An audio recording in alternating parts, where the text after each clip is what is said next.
Evening, everyone. It's Kenny here from RPM Online. I'm doing another one of these videos that I do now and again. And it's my absolute pleasure tonight to say I'm talking to somebody who was a friend, but he's also a very, very good drummer. And he's also in a very, very good band. And he's also got an amazing podcast on all things drums. And obviously, me being a drummer, it's all good. And he's also got another string to his bow that we will talk about a little bit later on. But welcome to the show, Mr. Dane Campbell. How are you doing? Thank you very much for having me, Kenny. I'm sorry it's taken so long to organise, but No, we got there in the end, but didn't we? Busy times. We were going to do this back last year, wasn't we? But yeah, things got in the way, didn't it? But that's how we go. It is what it is. Yeah. Thanks for having me on. It's nice to be a guest. It's always nice to be a guest because definitely, mate. I'm normally the one asking the questions. Yeah, and that's looking pretty good behind you, but that's set up. I'm enjoying that. That's good. Oh. What's the award for over there then? I'm looking at that. Is that like a football award or something? It looks like a football award. Yeah. But I got my Metal Hammer award. Ooh. Which is a cool. That's like it weighs a ton. It's like the coolest thing I own. That is cool. Best debut album, Age of Absurdity. Amazing. I agree with that. Actually, that's up there with Appetite for Destruction. I said that at the time. Oh, bloody hell. That's something. And then these two, even though I'm not dishing any awards because it's really nice to get them, they don't look quite as cool. Yeah, they look like a snooker award or a football award. It did, yeah. That's This one is Hangman Entertainment Music Awards 2022 Best Live Band. Well, can't argue with that either. Can't argue with that. Tidy. And then there's another one. Again, it's another. This one might look like more of a rugby award. They do look like sport awards, don't they? Yeah. Yeah, they are what they are, but what's that one? They're nice to have. Therapy Through a Lens Awards 2021 Best New Album of the Year. Amazing. Yeah, so I don't have many awards because I wasn't. You've got a nice little collection, though. It's good. It's not bad, is it? Happy days. But I wasn't a very sporty child, so yeah, I didn't. I didn't get stuff like that. I've got a rugby. Again, it's not an award. It's just because I played for the team. It's not really. Yeah. It was like under 8s and under 7s. I think I've got a little plaque and a little thing. I've still got it in my mum's house, but it's. Yeah. I remember having a medal for running around Abbott Leary Park once, and I was over the moon with that. But that's the only thing I ever won. But there we are. They play. So anyway, I haven't seen you for a while. When was the last time you played? Patriot, wasn't it? Patriot gig, yeah. Before, that was like September. So it was after our latest album came out, wasn't it? It was like a launch thing for the album, wasn't it? If I remember rightly. Technically, yeah. An album launch party is how we advertised it. Yeah. So that was awesome. And thank you for being my drum tech for the night. Yeah, no, it was a pleasure meeting every show, as you know. And this is the album that we're talking about, obviously. Yeah, Kings of the Asylum. Yeah, we're talking about that. So what was the reaction at the time? I reviewed it, said it was great, but I just wondered how it all came to you with the reactions. Were they all positive? They seem to be. To be honest, like I think out of all the albums, I think this one had like the best reception. Like I don't think I saw any particularly negative reviews anywhere. No. There was a few, 6, 7 out of 10s here and there, which is fine. Yeah. I'd normally be pretty happy with that. But yeah, we seemed to impress a lot of people with this one. And it was a relief because it was such a long time coming for me. Because I recorded my drums in January and February of 2022. Oh yeah. I think. That seems forever ago, doesn't it? And that's when I recorded the drums, and we didn't release it till September 23. So it was a long time. Yeah. And like I wasn't even sure if it was any good. I think once it's weird when it's your own music, you kind of you're more critical of it, I guess. Yeah. And but when people heard it, and I think the way it flows is really good, and all the little extra touches did really well, and Joel smashed it. I was going to say it was Joel's first studio record, wasn't it? So he did an amazing job. He's amazing, yeah. So like, I guess that was the one thing that people were, people who were already familiar with our repertoire. That was probably the thing they were kind of looking forward to the most, or looking forward to / wondering how it would go. A bit apprehensive, maybe. Yeah. Yeah, that's a good word. Very good word. Yeah, because in all fairness, Neil did do a great job as well, didn't he? Yeah, he did. He did. Yeah, he's really fantastic. And yeah, the songs he wrote on the previous two albums and the EP we've got as well. He's done really well. But yeah, obviously Joe's very different Yeah. in the way his voice sounds, and I guess the songwriting's very different as well. But Yeah. yeah, it's just nice to have. It's weird now because I guess we're always going to have, before Joel and after Joel stuff. But we're not the only band to change singers, so it is what it is. People just, it's the same band, different singer. Yeah, well, I thought it was a great idea introducing him with the live album that you did, Live in the North. I thought that was a great idea. Yeah, I think that was, it was kind of an accident in a way.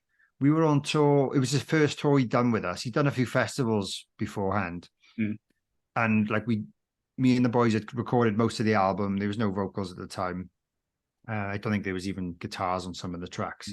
So we knew like the release of the album was quite far away. Yeah. But we were like, well, we got a new singer now. There's nothing else happening, no singles or anything. So our sound engineer at the time, Gareth, there was a particular mixing desk, one of the gigs. It wasn't the best gig of the tour by any means, not the best venue at all. But it was a good crowd. But yeah, it was like, oh, I can record tonight if you want. I can plug my laptop in or whatever and record onto Logic. So we were like, oh yeah, you might as well give that a go. Yeah. And like we listened back and we were like, oh, this is actually really good. Yeah. And she was like, oh, should we? And we were just like, the idea of doing a live album off the bat using those recordings came into play, and we were like, because it would kind of it'd be something to promote and release in this gap of releases, Yeah. I know some bands, like I think we're like medium. Some bands release albums really frequently. Some bands take 5-6 years between albums. Like we're like every 2-3 maybe. I don't know. We'd have to check. But we thought that was a good idea. And yeah, also introducing the new vocals for anyone who didn't know, and just to get used to how he sounds, I guess. Yeah. Singing our own songs and singing the Motorhead stuff and the other songs we play. But yeah, that went down well. It was digital only at first. The label were not really they weren't really interested in doing a physical, which is fair enough. I remember you said about that. That's a bit strange. Yeah, it's a big investment for them to get like all these vinyls and CDs printed. So yeah, that's the one there. Yeah, there it is. Live in the North. That's the one. It was live in Sunderland, some venue in Sunderland. I can't remember the name. Waterloo, is it? No, the Waterloo is in Blackpool. Blackpool, isn't it? It's a very cool venue. The Independent. The Independent. Yeah. So, but I'll give the Waterloo in Blackpool a plug, because that's a bloody awesome venue. For anyone into rock and rock, it's just a fantastic place to go. No matter who's playing, really, you can just lots of Motorhead memorabilia there, isn't it? Yeah, they've got our memorabilia up. I think he's got one of my snare drums and drum skins and all that. But it's just a cool place. It's like I'm gutted it's not closer to home. It's so far away from where me and you live. But I guess it's the closest we've got is the Patriot. Yeah, which is a great place to have as well. Yeah, absolutely. So we're lucky to have that. Yes, effectively on our doorstep in a way. It's about 15 minutes drive for me. Same here. Yeah. Which is, so we're like we're kind of in the opposite directions, and we really, but but good place. So yeah, if anyone's never been, go. It's awesome. Yeah, definitely. So you said about recording the drums that you did it ages ago. You're probably like me and like every other drummer on the planet, or every other musician, I should say. Did you then think, I want to add bits to that because I don't like that bit anymore, or were you happy with what you laid down? Well, I definitely thought like the way we did it, like we really strange. I've probably talked about this on other things, but like, we literally, me and the boys, so me, Todd, my brother, Tyler, my brother, and my dad, Phil, we literally went into a studio on Monday, literally jammed new ideas. Sometimes like Todd had a riff or a couple of riffs or half a song together, or my dad had a riff. We literally spent, 5 hours, not even a full day, but that's quite a long day with a band in a rehearsal studio, turning them into songs. Yeah. And then I'd go in Tuesday and I'd record the drums. Right. Like full on, like a final version. So I didn't have a lot of time to think about parts. So I like, even though it sounds fine when you listen back to it, I'm sure if I had a lot more time, I could have maybe come up with some more interesting things. But I think the way the band is, like the drums, not like it's guitar music really. The drums are there as the backbone. You know, I've never been a flashy drummer, as you know, really, and I don't think the boys want me to be a flashy drummer in this band. But yeah, I think with a bit of time, maybe I could have come up with a bit more variation or something slightly more interesting. But yeah, well, I wasn't saying the parts are bad by any means, but no, they're amazing. But as musicians, I think it's the curse of all of us, isn't it? Where it's like, oh, I wish I'd done that, or I wish I'd done that, you know? Yeah. The thing I always think about is I wish I knew what the vocals were doing. They weren't written till like over a year later, you know? So maybe you may have accented a bit more or something, or yeah. Exactly. Like, and it's just unfortunately the way our last two albums have come together. When I'm recording the drums, I don't know what any of the vocals are doing. Yeah. So I hear things that Joel has recorded. I'm like, that would have been a cool hook if I like done something to that. But it's way, you know, it's too late at that point to do anything. Yeah. Like I had tambourines and wood blocks and percussion instruments and stuff, but it's not the same thing. Yeah. And trying to overdub parts is tricky, isn't it? I wouldn't really do that with drums. No. Definitely. No. I think unless it's something like a gong or something like that, you know, something it's just separate. I wouldn't want to, because I wouldn't be able to get the kit to sound the same. No chance. The microphones would be in a different position. Everything, you know, it's if you've got the same kit set up, at least all you've got to worry about then is getting the tuning back to what it was, and that's hard. Yeah. Getting exactly the same tuning is like, it's even hard doing a session. Obviously, I'm trying to use new heads and stuff. Like sometimes you do a few takes of a track, and like the third track, you can tell the snare drum's a bit lower. Yeah. And you're like, oh fuck, let's tune it back up a little bit. Yeah. And then if you do it like I don't like, I'll happily admit, I don't always play the full track in one take, and sometimes we do drop in and redo this chorus here and there. Like that's just modern music. Yeah, of course. That's how it works. Yeah. And but sometimes you do get a bit of inconsistency with tunings, because unfortunately that's how it works. But then a little bit of studio trickery can sort all that out as well, can't it? A little bit, yeah. You know, we try not to do too much trickery. Like it's very common now to use like samples and put them over the top. And I think my brother does a little bit of that, but like not to a massive degree. You can tell, kind of. There's a lot of that over like processed sound then that creeps into it, and you don't get the sound of the kit, do you? You just for me as a drummer, it just loses the dynamic. Yeah. And it gets rid of all the human feel of what I actually played. Yeah. So it does annoy me. Like I'm like, you know, no diss in the production on the first album, because I think it sounds amazing. The mix is incredible, but there's a little bit of that on the first album. I think it lost a little bit of the dynamics I originally played. What was done in post-production, but you know, it is what it is. But that album sounds amazing. Yeah. So, sonically, I think it's, you know, Ramesh did an amazing job. Oh, absolutely. And he's still doing great stuff now with the Florence Black Boys. Their album is sounding great, isn't it? The new album. I don't know if you've heard it. I just had it on in the car yesterday, actually. Yeah. It sounds big, doesn't it? Yeah, it's massive. Yeah. So like they obviously I think they're on tour at the moment, but they are. They're smashing it. Those boys, and Perry's a very unique. He's probably the hardest hitting drummer I've ever met locally. Yeah. He's a big lad, but he likes to hit those drums, doesn't he? He does, and he's one of the only drummers I know that uses 4 on the floor constantly. Is he that constant? Is he pretty much all the time? Yeah. I know we're talking drummer talk now, but this is quite interesting for other drummers. But I've watched him play close up a few times now, and that 4 on the floor is constantly pumping. Yeah, and because they're a 3-piece, I guess you've got less going on, so like it might need that extra bit of drive. Yeah. Like I'm a fan of the 4 on the floor. I've put that in a lot of our songs. Yeah. In bits and bobs in my old band as well. I used to do it.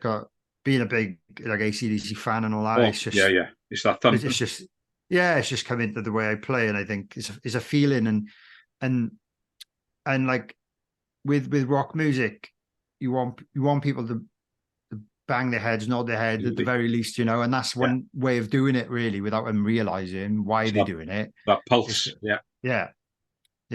but yeah, you know, people don't think about that. But yeah, I'm a fan of that. So Yeah. yeah, I'm good. They playing. I think they play Cardiff tomorrow or something. I don't Tomorrow, know. yeah, sold You out. I going think. down?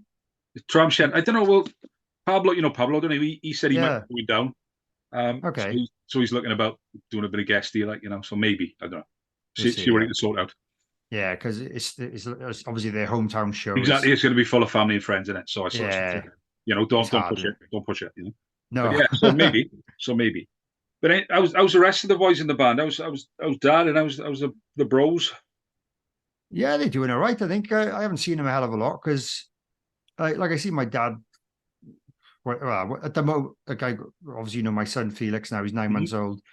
We're like trying to get him used to going over there without us and stuff. So sometimes they'll Right, have him over their house for a few hours. So with a yeah, babysitting. yeah, because obviously, well, like I'm like we might talk about in a bit my other work, and my wife Anna will be going back to work soon. So it's just kind of prepping him for that, really. Yeah, Because we need, you know, sort out a bit of the childcare so we can actually work. yeah, Obviously, so yeah, so I probably see him once a week. mm. We don't, and yeah, I don't see Todd and Tyler too much, but like we started rehearsing again. We started writing a new album actually. Ooh, I was going to ask you about that. Breaking Yeah, breaking okay, news. So yeah, we've only done one little jam session so far. okay, A couple of weeks ago, and we've got another one coming up on this coming Monday. So awesome. yeah, we'll have a nice catch up then. And yeah, I think they're doing all right. Like Todd still records bands in his studio. He seems really busy with that. Oh, good. He's very busy actually. He's done quite a few cool projects recently. Yeah, Tyler does a lot of cover gigs. yeah, He does like duo. He does like a duo, and he does like a full band. So I don't know. He does 5 or 6 gigs a week, maybe. yeah, yeah. Maybe not quite that many. Maybe it gets up to that sometimes. But Mm. yeah, he's busy with that. So yeah, he's happy doing that really in the band, and he's Cool. sort of he goes out and drinks his beers and his Yeah. Guinness and Yeah, karaoke. he likes a beer. Chocolate salty balls and all that. Yeah, I saw that the other day. Oh, he loves it. Yeah, like I try and catch up and go out with a beer every now and again, but like Yeah, I yeah. just I can't. It's hard now, isn't it? With a family and all that, and it's Yeah. where I live as well. Like it's logistically a bit tricky, really. Yeah. To meet up with them all the time. So But yeah, how's Phil taking to being a granddad then? Is he going to be grandchild or bump? Or what's he going to be? he's Bumpy. Bumpy. Nice. Yeah, he's Bump because his dad. We called his dad Bumpy. Right. So that's where that's come from. Yeah. I don't know if that's a Welsh thing or an Italian thing. I think it's Welsh, I think. Yeah, maybe. Yeah. Yeah, so it's a Welsh thing, Bumpy. Yeah. So yeah, he's Bumpy. And my mum is Nana. Nana. But they love it, yeah, they love it. And you know, it's been a long time coming for them, I think. So yeah, I'm glad to keep them happy and glad to be of service. Yeah. But yeah, they're loving it, to be honest. Yeah. Good. And yeah, I'm glad I can provide some happiness for them, you know, because it's nice. You know, it's nice. They got their dogs, which they love to bits and all that, and keep them busy. But it's something else now to it's not the same, is it? keep them occupied. Yeah. Like I've never owned a dog myself, and I know it's a massive commitment. So like that's probably one of the reasons why. Yeah.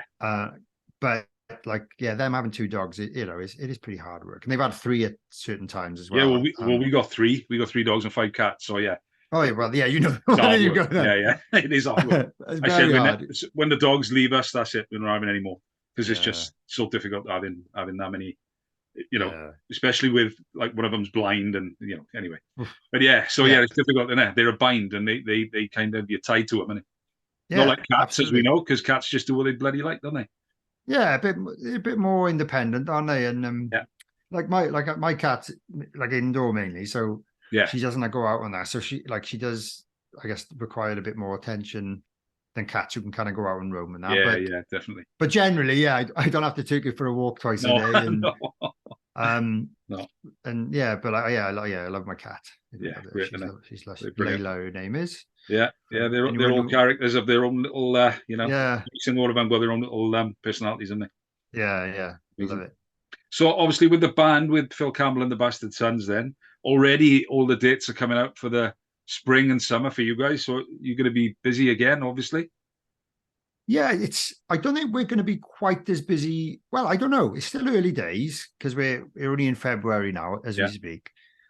like last summer we were super busy. I think for us, I think we had a very busy summer. I think I had one weekend off, like from June to September or something like that, maybe two, and a lot of stuff in between. So this spring we've got end of March going into April. It's more of a mini European jaunt. I wouldn't say it was a full tour. Well, it's 2 weeks. We're on the road for 2 weeks. It's only like 4 or 5 countries, I think. Okay. But essentially, that came about. We got offered a gig supporting Judas Priest in Milan, which is amazing. Nice. Obviously, you're not gonna turn that down, are you? Oh, no. Like financially, like for us to go out there and do the one gig and come back, it's like, well, wouldn't be worth it. You know, it's worth it because it's supporting Judas Priest. But we're like, well, why don't we make this into a bit more of a run? Yeah. So our agent put a few other dates together. So I don't know how it's working out, and I think we're playing one in Dover at the end of it on the way back home. Oh, that's a good idea. For anyone in the UK, because like once you get the Calais to Dover ferry, then we're doing a gig, and then I guess we drive back home and then after that. So yeah, logistically it's worked out all right. Cool. But all the other gigs are going to be headline shows. So I think it's Germany. I should have checked this. There might be one in Netherlands. I think there's one in Belgium, maybe. Yeah, they're all up on your Facebook page and social media, ain't they? If people want to go. And the thing as well, the other big announcement is that you're back at Steelhouse this year, aren't you? Yeah, that's going to be awesome. I can't wait. And the lineup for this year looks incredible. In fairness, yeah, so. they put it out today, except they're headlining one day as well, I believe. Yeah. So I'm aware of Accept. Obviously, we've played a few festivals with them over the years. Yeah, they weren't massively on my personal radar. No, because I don't know if it's a generation thing or just I don't know. I don't think there's many people that I was hanging out with when I was younger listening to bands like that. No. But I didn't think they came to the UK that much. It was quite a big deal, I think. Yeah, definitely. I don't know if it's like an exclusive thing for them or whether they're doing a tour as well. But yeah, no, they don't come over here very often. No. So yeah, it was just a surprise because I didn't expect such a heavy band to headline. I know they've got some of the more lighter songs, haven't they? Like the more rock music, like I say rock and roll kind of songs. Yeah. But yeah, they're pretty. I think they classed as heavy metal, aren't they? Oh, full on metal, yeah. Especially like the stuff like Fast as a Shark and Balls to the Wall and all that stuff, you know.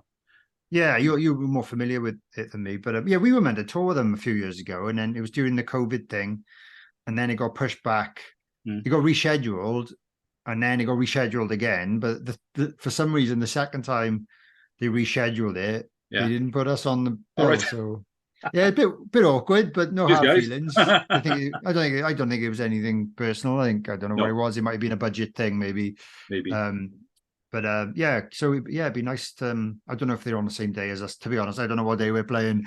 I'll find out. I haven't looked at the days lineups yet. I've just seen that because they just announced it, and they in dribs and grabs as it's going along. Just buy a weekend ticket, folks.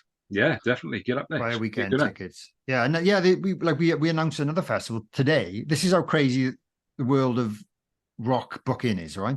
Yeah. So I had a WhatsApp today off Tyler. Tyler gets all the information from our agent. So this offer's just come in. I think it's some festival in June. Deep Purple headlining Hawkwind. Some pretty cool bands. Yeah. We've got an hour to decide if we want to do it or not because they want to announce this evening. And we were like, I was like, how can they expect us to like check all the logistics and like we can go for a gut feeling. Can we make this happen? Yeah, but like we haven't got time to really check. Where are we the day before? And I think like Tyler said, we're in Slovenia 2 days before. Right. So we just got to find a way out to get to wherever the hell it is in France. Yeah. Between that time. But we've accepted it and it's been announced today. But like it's crazy. Like normally you get a bit more time than that. But like it's not the first time like we've only got like sometimes they're like, oh, we need to know by the end of the day whether you can do it. Yeah. It's mad. But hopefully we'll get a few more gigs come in like that and the calendar will get busier for the summer. Because like to be honest, the summer is like the festival season really is where like we're all trying to do this professionally. Yeah. The festival season is really where we earn the best fees really. And touring is just to keep people happy. We don't make much money touring these days, especially now post COVID. Costs are skyrocketed. We won't mention we won't mention skyrocketed. the B word. We won't mention that. That's The because B word, hellish Brexit. problem. Yeah, That one, yeah, yeah, well, that's added. That's created more costs and complications for us. It absolutely. hasn't, like, I'm not saying it hasn't. It hasn't got to the state where we were expecting when we were going to have to apply for visas for every country Right. and things like that. But I have heard that might be coming. Ah, okay. Or something might be changing that's going to make it a bit more difficult. But up until now, it hasn't been too bad. Good. That's good. But yeah, definitely didn't help. Okay. Okay. So while you're sat there as well, I can see behind you the drum for the song podcast. You got the picture on the Yes. wall. Yeah. Yeah. What's happening with the podcast at the moment? Because obviously you've been so busy. It's kind Yeah. of been put on hiatus a little bit for now. To be honest, yeah. I love doing it, and I think, like, I got a small listenership. I don't know if that's a word. And people love it, listen to it every month or whatever. But it's, for me, it did take a considerable amount of time to do it to the quality I wanted to do it. And then, like, Felix was born, I just I got less time. Yeah. I started my other new business, which we can talk about if you want. Yeah, yeah. Which is, obviously, I'm prioritizing that. If I ever get, like, little pockets of time that you can call free, I don't really get free time, but I just concentrate on that, really, because that's starting a new business. There's a lot of grinding involved. Yeah, in that. As I know.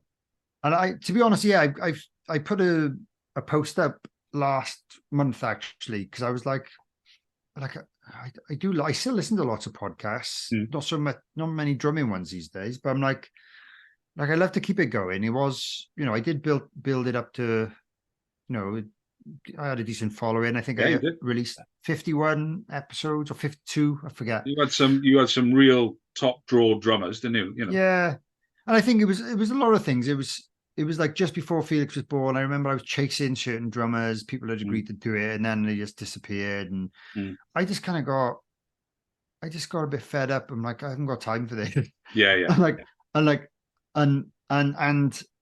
And then it was just like my priorities changed. Felix was born. I was like, I haven't even got time to think about this. No. But yeah, I put a status out the other day, and I was like, if I did it audio only and not video, because that would save me a lot of time in the editing process and less things to upload and all that. Yeah, yeah. Like, would people still listen? And most people were like, yeah, of course, go for it. So I might put the feelers out there. I did actually message someone the other week saying, have you got time to do a quick interview? They didn't get back to me. So this is what I mean. It's just like, I just can't be asked. Yeah. You shouldn't have to chase people, should you? I don't mind, I like certain people, like, really famous people, and like, I don't expect them all to reply to me. But like, this person was like a local drummer. I'm like, I thought you'd at least get back to me. Yeah. Maybe he hasn't seen it, in fairness. Maybe. Not everyone's glued to their phone like me. No. So so yeah, we'll see. Yeah, watch this space. Maybe I'll drip feed some episodes out this year. I might not make it a regular thing. Okay. What I felt I was applying too much pressure on myself to supply, because I wanted it to be monthly, which I know it doesn't sound a lot, but it's still lingering. I've got to get that episode done in time, and I got to put some time aside to edit it and upload all that. And I do all the artwork. Exactly. That's what people don't realize, that you were doing it all yourself. Yeah, and like, it doesn't make any. I did have I got a Patreon page which I put on pause because I'm not putting anything out. I'm like, well, I'm not taking any money off anyone. Like, that helped a little bit. It never really got to the stage where, like, the hours I was putting in outweighed what I was kind of getting from the Patreon. And it never really got over that level I kind of was hoping to get to. Because then I was like, oh, I can just treat it like a job. It's a paid job. I do, X amount of hours a month. Yeah. That covers it. Great. It never quite got to that level. No. But I do, really appreciate anyone that did put their hand in the pocket and help me out with that, because that's amazing. And it shows that, like, people appreciate it. Like, I've signed up to a few other podcasts as well. So I like to think I give back a bit as well, because I understand how hard it is. And but yeah, for anyone who's not familiar, it's called Drum for the Song. You can get it on Spotify, Apple Music, YouTube, and loads of other podcasty players. If you use those other ones, as they call it, platforms. Yeah, platforms. Yeah, But yeah, it's all available. Hours and hours and hours worth of content. Yeah, definitely. Yeah, I definitely recommend it as a drummer myself. It's very, very good. And it's not Thank all you. about drumming. It's not, No. it's not, well, what bloody bass drum pedal did you use in 1923 or whatever? It's just Yeah. like, it's A not little like bit that. of that, but not Yeah, much. yeah. That was my point. I was like, I want it to be an entertaining podcast for people who aren't drummers. Yeah. If you're a drummer, I want it to be a little bit educational so you can learn something from it, whether it's, a mindset thing or a practice thing or a warm-up thing. So it's a little bit of educational, but just generally, yeah, I wanted it to be an entertaining show about, with two musicians chatting. Yeah. Like and I think I pulled it off pretty much. Yeah, definitely. So you mentioned it's, in passing then.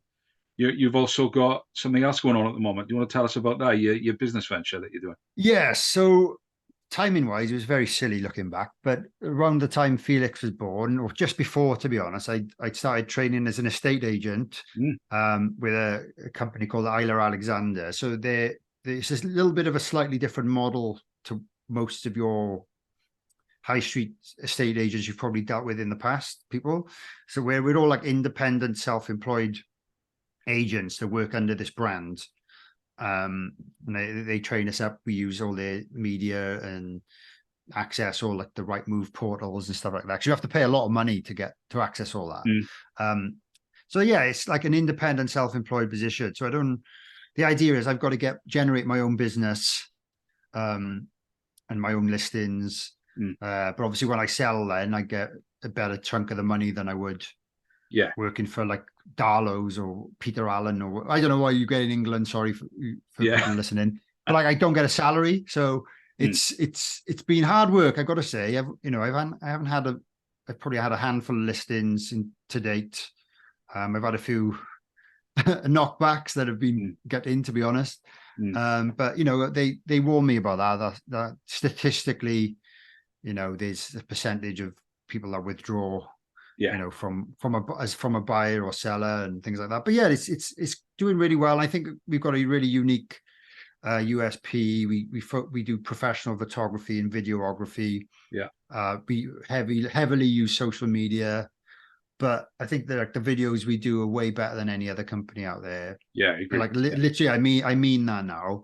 There's a lot of companies using videos and stuff, but I think the way ours look and the way we present them is just like so different. So we are like as a company, we're doing really well. I'm still early days, so I do need a bit more recommendations if anyone wants to recommend me to their friends or family. I can technically, like I'm based in South Wales, obviously I can technically sell a house anywhere, within reason. There's services out there now, like even if you were based in Newcastle and you really wanted me to sell your house, there's companies out there that will do viewings for me on my behalf and stuff like that. I've never actually used any of them yet, but there's ways around it. If you really want me to sell a house, or there might be someone who works up there for our company that might be more suitable, and I'd recommend them then. But check it out. Is Eiler Alexander. If anyone's interested in like the social media stuff, you can search for the Rock and Roll Estate Agent, which is me, which is again a USP. It stands out a little bit differently in the world of boring estate agency where people wear suits and ties and stuff like that. I'm not saying I've worn a blazer every now and again, but in my video that's coming out tomorrow, I'm wearing a denim jacket, so I'll see what comments I get about that. And I did wear a Black Sabbath t-shirt in one video, which I thought was that is cool. Touch. See, that would have clinched me. I'd been he's the guy. That was a good house, nice house. That was I'll look forward to that. So another thing I wanted to ask you about, Dane, was me and you were both vegan. We've talked about it a lot. What's it like being a vegan on the road, especially in the European countries that are more meat and dairy heavy?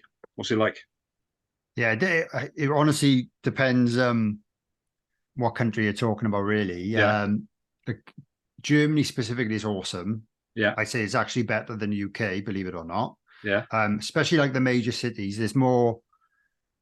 Well, I think in like you can pretty much go to any cafe or restaurant or anything and take away fast food place in Germany, and there'll be vegan option for you. Okay. At least one, and it'll be quite easy, and everyone's clued up on it. When we tour Germany, we generally get catering in the venues. I was going to say, what about like riders and catering and stuff? Yeah, it's awesome. So like it's even better. I don't even have to worry really. Oh wow.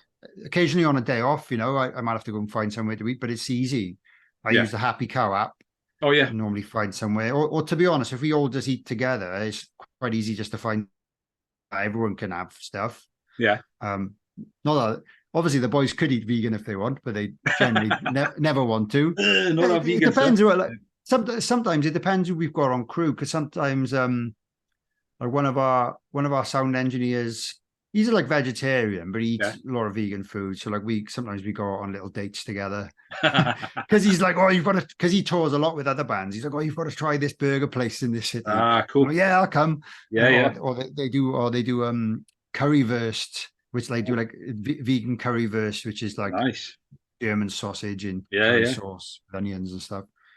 Really bad for you, but it's a nice thing to have. But yeah, there are certain places where I've like been like, bugger, there's nothing here I can eat. Or like sometimes the venues will provide you with like dinner or menu. Sometimes they order in from like a local place. Yeah. And like I've really got to scrape the barrel to find something. Or to be honest, this was in Germany, so this is an anomaly. But there was a venue in Germany. Again, it was a bit out in the sticks, so that's probably why. And the promoter didn't even really speak English. And our tour manager actually for this tour was also vegan. And we were on tour with that band Fury, and Becky, the bass player, she's vegan as well. So it was like, at least it was 3 of us on the tour. Ganging up. But so we ordered this pasta, and they told us it was, I think it was gnocchi. Yeah. And they told us it was vegan, but I was eating it. I'm like, pretty sure this is real cheese plastered all over this. And we looked at each other and we're like, I ate it anyway. I didn't have the shits. I was expecting to have the shits the next day, but I didn't, thankfully. But maybe it was just really good vegan cheese. But you never know. I don't know. We none of us were convinced. Like, you know, we've all tried it all. We do know, don't we? It's like, it's that feeling on your tongue, the lactosey saliva you get, and like you don't get that.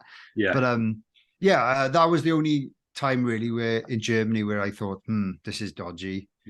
But I just went with it. You've got to just trust people. You've got to, like, I think I'd still say I'm strict with it. But if someone tells me that is vegan friendly, and it's accidental, I'll generally eat it unless I really makes me feel really uncomfortable or something. I don't know. Like I don't think I've ever eaten meat. No. Or fish or anything. No, you probably be like cheese or something, like you said. A bit of dairy's probably crept in, or I probably might have eaten something with some egg in. I didn't know. I try and I try and learn. Like I learn a bit of German, I learn a bit of Spanish, like off the Duolingo app. So I try and learn certain words that I need to know about and things like that. But Paris is good. Any other place in France, I struggle. Because it's all cheese there, and they love a bit of cheese, don't they? Cheese and wine and oysters and France is weird. We had this one venue where there's about 20 members of staff working this venue. Basically, in France, you get certain venues where they're either shitholes or they're amazing. They're purpose-built venues. They obviously get a lot of funding in from the government and stuff like that. And there's like 20 members of staff, and they all have their break. Everyone has dinner, which is fine. I'm sure everyone needs dinner. But there was one venue. They're like, oh, we go for oysters at 6 p.m. Do you want to join us? Like, oh, yeah, there's champagne and oysters before the gig opens. Living the dream. Honestly, I was like, are you serious? Like, obviously, I wouldn't partake in oysters at all. No. But I just thought it was strange. And it was like everyone has to finish 6 o'clock because that's oyster and champagne time for the staff. That's interesting. It's like, well, surely the gig's kind of more important, and you want the band to be sound checked before the doors open. I don't know. It was just a weird priority thing. But like, you know, I do sympathize because I'm like, you need all venue people who work in venues need breaks and stuff. Because in the UK, I don't think, you know, if you're an in-house sound engineer, you you're going to grab something from a chip shop and eating it during Exactly. the first band set, you know. Yeah, it's yeah. not, and that like that's not right, really. But no. it's just the way it's set up. But yeah, France is bad. I don't know. Spain's not great. But it's I don't obviously getting much better then. Yeah, it is. It is. It's everyone knows what it is a bit more. Good. It's just whether they've got an option for you. Like what I do struggle sometimes is airports. Yeah. Because if you're in an airport and they haven't got any options, and I've been in that situation, or I might be able to find a cereal bar in the little shop, you know, if I read the ingredients. But I'm like, I don't always want to eat a cereal bar. No. But I actually travel with me all summer. Right? I have a Tupperware with me. Yeah. And it's got a combination of like vegan protein bars, cereal bars, like nothing healthy, but just something emergency like stuff. Emergency. If I can't, you know, if I'm really peckish and I'm like, I can't find anything, you know, I can have one of them. It's a couple of 100 calories. Worth of food until the next opportunity arises. But yeah, I'm on the, like, I always take that with me. And it's a good idea. Yeah, it's been around the world with me, that box. I probably got some Trek bars in there that went off a year ago or something, but I better check the dates Trek on bars them. are lush, aren't they? Lovely. Yeah, they're good. Especially that coconut one. A nice coconut one. It's lovely. Is that the one with the chocolate on it?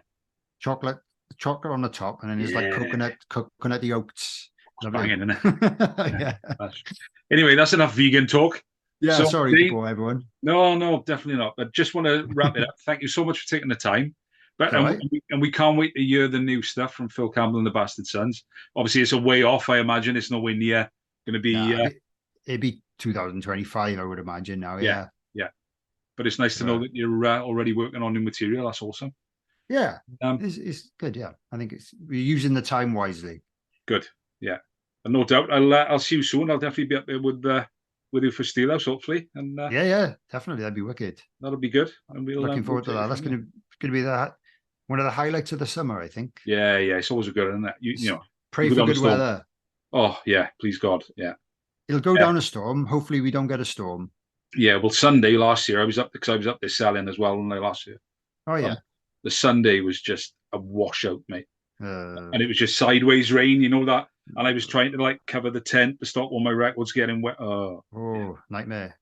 Yeah, it's fun then, is it? Yeah, being a vendor, because if your stuff gets, especially the stuff you sell, you can't get wet. Can it? And for that day, it was just like I was just on high alert, you know, just like, oh my God, if it gets wrecked, it's wrecked.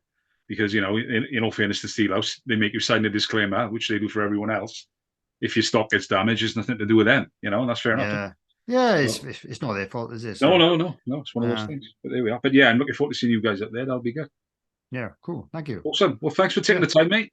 My pleasure. Enjoy the rest of your evening and have a nice weekend. And I'll see you on the beach, as they say in that you go. Wicked. Yeah, I'll see you soon anyway, definitely. Yeah. Cheers, Dave. Cheers. Legend. Thanks, mate. Cheers. Thanks, buddy. Thanks, bud.